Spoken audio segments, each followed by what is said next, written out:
And this is a result of politicians not keeping their promises. So I think if you were, unless you were like us, which many people weren't, and you were looking at it impartially, seeing where the money was getting spent, seeing the poll trends and where these people were campaigning at, I think a lot of these people were totally blindsided. They thought, no way in a million years is he going to win. And if he does, it'll be just like it was in 2016 where he can't keep most of his promises. Well, here you are. Here you are.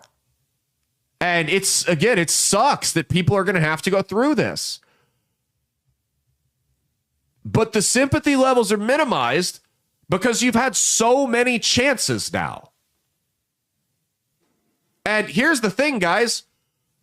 When this isn't anything revolutionary or new, what Trump's doing with the federal government. When Bill Clinton took over,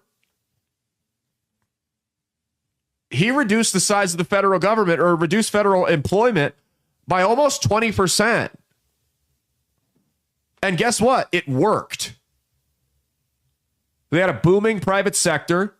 It was the last time this country actually had a surplus in the budget rather than a deficit. Inflation was relatively low. It worked. Then Bush took over, and him and Obama just went on this 16-year spending spree like they were spoiled teenagers with dad's credit card and got us into this hole.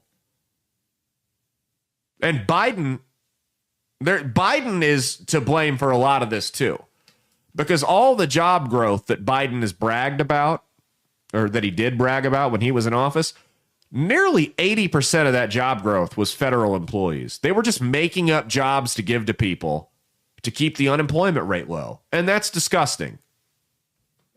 That's disgusting. They were manipulating the unemployment rate by just making up jobs for people who weren't doing a full day's work. They were work from home 24/7. They had nothing. They didn't have any responsibilities. Biden wanted to give people $50,000 to $60,000 a year jobs with great benefits on the taxpayer's dime so he could say, look at our unemployment levels. Biden played a major role in this. Biden led a lot of people on and made a lot of empty promises that were inevitably going to come back to bite him in the ass. And he's to blame for a lot of this too. It's like I said last week, guys, this is the shock therapy. You were told in 2016 to start eating healthier and start moving around more, and you did it for a while. And then in 2020, you went back to your old ways. And in 2024, you had the heart attack finally. And the shock therapy, the open heart surgery, it's not fun. And yeah, it's a little risky, but it's necessary. And hopefully, if you stick to it, you're going to come out better on the other side. But after that, you got to make some real lifestyle changes. No more eating like shit. No more smoking. You got to start going to the gym. You missed the opportunity to live healthy and manage your condition or outright cure it with lifestyle changes. This is where we're at now. This has to happen. We're ripping the bandage off. It's time.